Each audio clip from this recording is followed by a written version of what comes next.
Bismillahirrahmanirrahim. Assalamualaikum warahmatullahi wabarakatuh. Waalaikumsalam warahmatullahi wabarakatuh. Salam kedaulatan rakyat. Salam kedaulatan rakyat.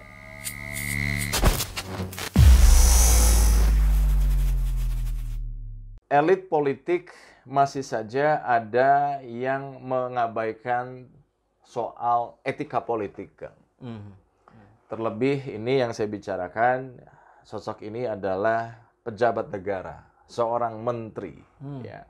Ketika diberikan tanggung jawab oleh negara, oleh presiden untuk mengurusi bidangnya, ini malah dimanfaatkan oleh menurut saya nggak elok lah. Jadi Zulhas, Menteri Perdagangan, itu di satu daerah mengundang ibu-ibu, ya kan, perihal minyak goreng. Kan minyak goreng ini sampai sekarang masih terus belum selesai kalau menurut saya. Nah, minyak goreng murah, 10.000 katanya. 10.000 dapat 2 liter. Wah, murah banget itu. Waktu awal saya udah, surprise, boleh juga ini Mendak ini. 10.000 2 liter. 2 liter. Berarti kan seliternya cuma 5.000 perak gitu. Luar biasa kan. Malah tapi jadi kecewa saya ketika baca beritanya Zulhas itu menyampaikan ke ibu-ibu, dikantongin lagi aja 10.000-nya. Oh, bagus dong. Iya. Kok kecewa? Kecewa. Kenapa? Kecewa Harusnya kan kan. senang.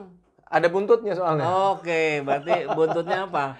Buntutnya itu jadi begini, kantongin lagi uangnya, dikasih gratis minyak gorengnya, ya kan 2 liter, asal pilih putrinya. Zulkifli Hasan. Lagi, maju Bu, maju. Kata Mbak Putri maju lagi.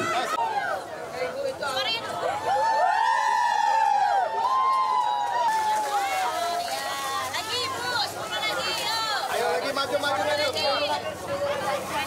Cepat semuanya, insya Allah. Jadi nggak perlu saling berebut ya Bu. Nanti akan kita. Nah, ibu-ibu di sini diundang, katanya ada minyak kita murah ya. Nah, disuruh beli berapa? 10.000 dapatnya 2 liter. Udah bawa uangnya 10.000 udah bawa. Nah, uangnya nggak usah dikantongnya aja, dikantongi. 10.000 yang nanggung Putri, tuh Putri. Ya, kasih uangnya, kasih tuh sama tuan rumah. Nanti ntar. Tuh. Ada miring, diterima dari Mbak Putri. Tepuk tangan dulu ibu-ibu gratis. Tapi nanti milih Putri ya. Oke. Nah, kalau milih Putri ntar tiap 2 bulan ada deh ginian. Cocok nggak? Nah, jadi ibu-ibu kita akan kerja, saya mau keliling agar nanti minyak gorengnya. Putrinya ini pengen maju di pilkada kan.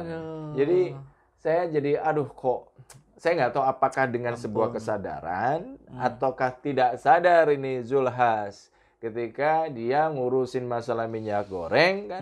Pilkada masih jauh, Bro. Tapi kampanye udah sekarang, malah dijanjikan nanti kalau kepilih adalah kayak begini-begini lagi, maksudnya minyak goreng gratis setiap 2 bulan sekali. Nah, biasanya kalau begitu malah nggak ada tuh nanti. Wah, ini sih mengerikan sih. Saya kaget sekali dengan berita ini. Ini sungguh-sungguh tidak mencerminkan etika seorang pejabat publik, etika seorang ketua partai politik gitu.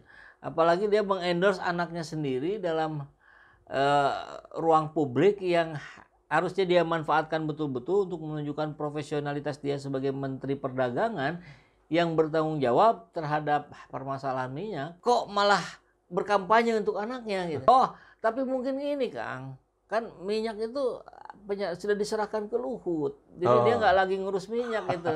Jadi dia begini. Zulhas saya kira kalau Kang Ijul tadi bertanya ini di alam sadar atau dia disadar atau enggak ya ngomong gitu. Nah, ini menarik kita bahas. Kalau secara sadar maka dia melakukan sebuah kesalahan fatal. Ruang publik yang harusnya dia manfaatkan sebagai seorang pejabat malah dia manfaatkan sebagai seorang ayah yang sangat sayang kepada anaknya. Tapi kalau itu tidak dilakukan secara tidak sadar, artinya secara tidak sadar itu alam bawah sadar, Kang. Ini kan alam kesadaran, ini alam bawah sadar. Alam bawah sadar bisa muncul menjadi sebuah kata-kata, menjadi sebuah perilaku ketika situasinya genting, ketika situasinya di luar kendali, ketika situasinya mengharuskan dia untuk melakukan sebuah manuver gitu. Jadi ini terkait dengan insting politik lah gitu. Nah, insting politiknya Zulhas kalau ini dilakukan secara tidak sadar itu muncul pada saat yang sangat-sangat tidak tepat gitu. Dia melakukannya dengan kesadaran, maka itu kesalahan fatal. Kalau ini dilakukan dengan tidak sadar, yang lebih dari fatal apa ya? Ada nggak, Kang? Yang lebih fatal apa ya? Mungkin radikal mungkin. Radikal. Zulhas sudah melakukan aksi-aksi radikal itu. Luar biasa itu. Itulah kenapa pentingnya menjaga akal sehat, karena terkadang ambisi itu mengalahkan akal sehat kan. Nah, persis. Itu dia. Jadi akal sehat itu adanya di alam kesadaran tadi kan. Nah, ketika alam sadarnya, ketika kehidupannya dipenuhi dengan ambisi-ambisi yang berlebihan, dengan pikiran-pikiran kotor dan seterusnya, maka akal sehatnya dilampaui. Kan kita sering katakan jangan sampai kita kehilangan akal sehat. Artinya jangan sampai kesadaran kita dilampaui oleh alam kesadaran kita yang isinya negatif-negatif. Nah, logikanya itu kurang lebih begitu gitu. Sehingga itulah pentingnya kita berada dalam lingkungan yang kondusif. Orang-orang yang ingin soleh katanya, makanya dia harus bergaul dengan orang soleh. Gitu. Orang-orang yang tidak ingin bajunya berbau besi, jangan bergaul dengan pandai besi. Gitu. Kalau ingin ke bawah harum, gaulnya dengan pedagang parfum. Nah, politikus-politikus kotor itu yang sering berbicaranya tidak mengenakan buat rakyat, yang menyakiti hati rakyat, ya sekiranya itu sudah dipastikan karena lingkungan dekatnya begitu-begitu juga sama. Berarti setipe lah. Kalau begitu rakyat juga kalau ingin harum, milihnya partai politik yang harum gitu ya? Iya, ada nggak partai harum? Kita bikin nanti kan. Nah, dalam konteks good corporate governance, tata kelola yang baik, yang transparan, kan seharusnya berarti menteri apa ya kalau mau ini? Menteri aparatur negara atau apa ya? PAN, RB. PAN. Tapi kalau ini menteri ya, masa menteri menegur menteri ya? Berarti harusnya presiden. Presiden harusnya menegur itu. Betul. Bawahannya seorang menteri yang nggak elok lah menurut saya melakukan itu ya, Kang ya. Tapi kenapa ini nggak berani ya?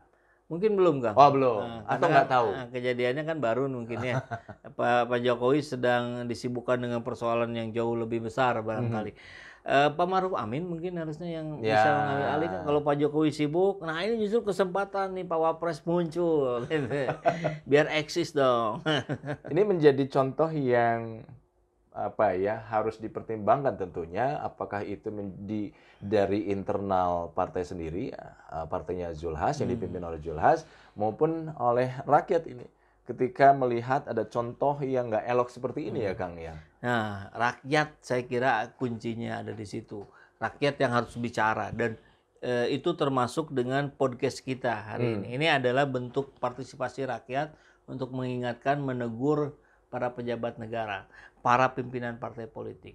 Kalau partainya sendiri, saya kira secara realita hari ini sulit untuk kita harapkan. Karena partai politik, elemen terpenting dari sebuah proses demokrasi di negeri ini justru menjadi tempat yang paling tidak demokratis. Menjadi tempat yang seperti kerajaan. Oligarki itu nampak sekali di mana? Ya di partai politik. Buktinya apa? Persoalan-persoalan penting, tunggu ketum. Ada kebijakan yang harus segera diputuskan, nanti Pak Ketum.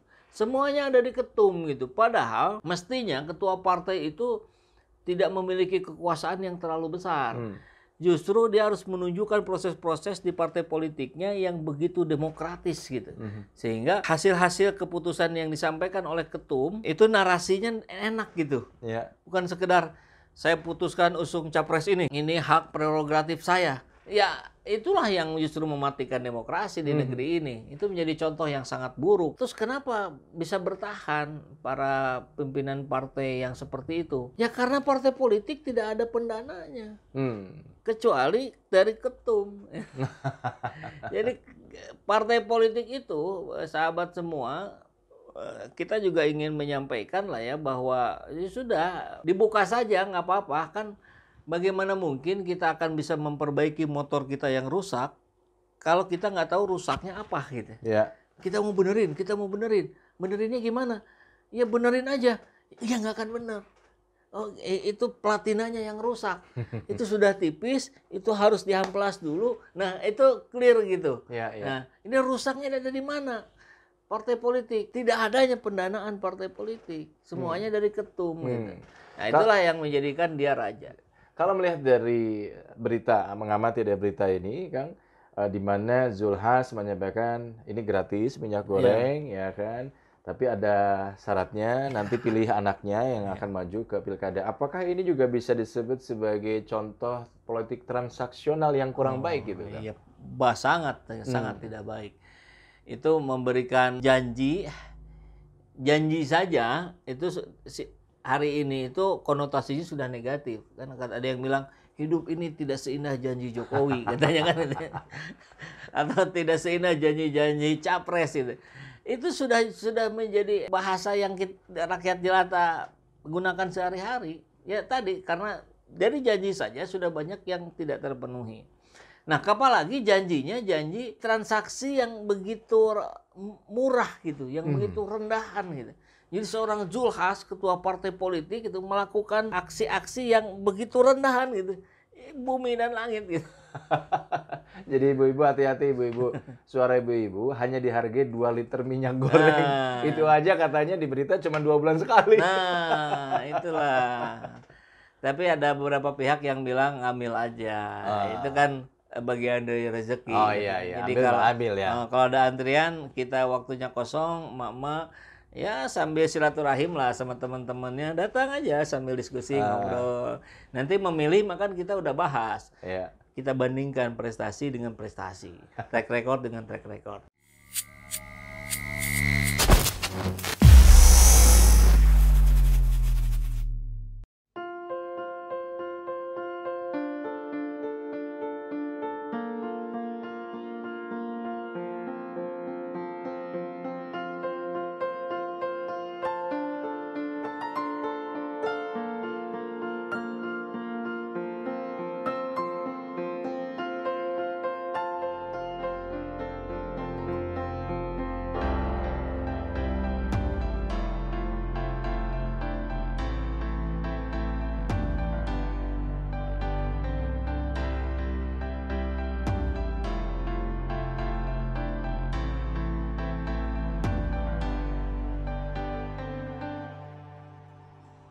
Nah, sebelum 20 tahun kita diambil, diminta pulang, ya mari kita sempatkan untuk datang ke Baitullah.